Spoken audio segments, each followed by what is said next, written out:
Assalamualaikum warahmatullahi wabarakatuh. Nama saya Siti Nur Afrika binti Muhammad Johari. Nombor matrik A176529. Tajuk video hari ini ialah faedah menguasai bahasa asing. Bahasa merupakan elemen penting dalam sistem komunikasi, sama ada bahasa dalam bentuk lisan, badan maupun bahasa isyarat. Bahasa juga merupakan elemen penting yang menunjukkan identiti sesebuah bangsa dan negara. Misalnya Malaysia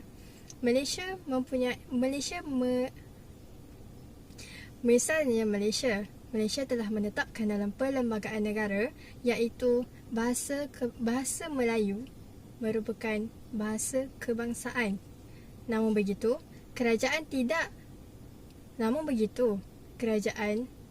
menggalakkan rakyatnya untuk mempelajari dan menguasai bahasa asing lain.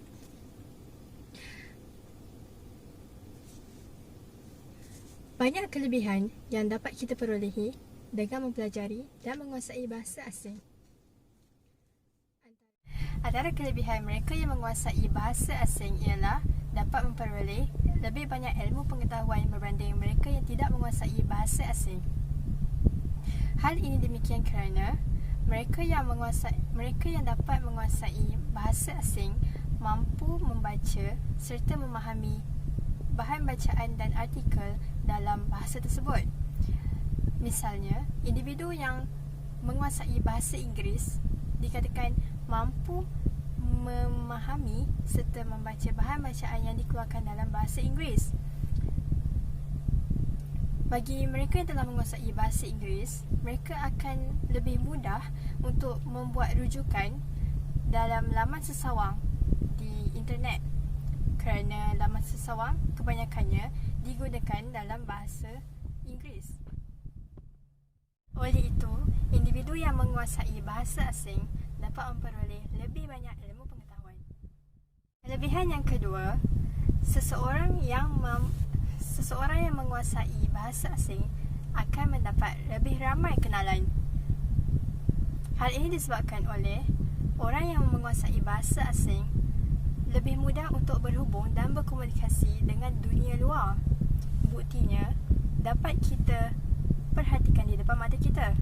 Lihat saja negara kita yang mempunyai kepelbagaian kaum dan bangsa. Misalnya, sekiranya seseorang itu mampu menguasai bahasa Mandarin, dia tidak akan berasa janggal apabila bertutur dengan orang Cina berbanding orang yang tidak menguasai bahasa tersebut. Tambahan pula, jika kita menguasai bahasa asing seperti bahasa Mandarin dan Tamil, kita akan dapat mengeratkan lagi hubungan antara ketiga-tiga kaum di dalam negara kita sendiri. Hal ini sekaligus mewujudkan negara yang dapat bersatu dalam usaha memajukan negara di pesada global. Akhir sekali, tidak dapat dinafikan bahawa seseorang yang dapat menguasai pelbagai bahasa akan lebih mudah untuk memperoleh peluang pekerjaan. Hal ini kerana seseorang pekerja yang berkemahiran bertutur dalam pelbagai bahasa dianggap mempunyai banyak kelebihan serta keistimewaan kerana mampu bertutur dengan pelbagai pihak.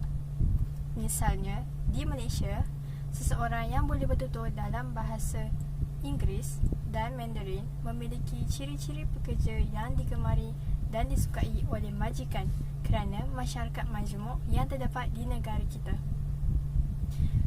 Di samping itu, dengan menguasai pelbagai bahasa, seseorang itu boleh menceburkan diri dalam bidang penterjemahan atau jurubahasa dalam bidang kehakiman dan juga sektor pelancongan. Bidang terjemahan dikatakan mempunyai banyak masa depan yang cerah kerana mempunyai permintaan yang tinggi. Begitu juga dalam bidang pelancongan yang amat memerlukan khidmat pemandu pelancong asing yang boleh menguasai dalam bahasa asing. Kesimpulannya, banyak kelebihan yang dapat kita peroleh dengan mempelajari dan menguasai bahasa asing. Semua individu, khususnya golongan pelajar, perlulah merebut peluang yang disediakan oleh pihak kerajaan kerana kemahiran bertutur dalam pelbagai bahasa akan memberikan nilai tambah sekaligus akan menyediakan masyarakat yang mampu duduk sama rendah, berdiri sama tinggi untuk bersaing di peringkat global. Justru, tepuk dada tanya selera. Adakah kita ingin menjadi individu yang hanya memahami bahasa ibunda atau mampu menguasai pelbagai bahasa yang pastinya memberikan kelebihan kepada kita kelak?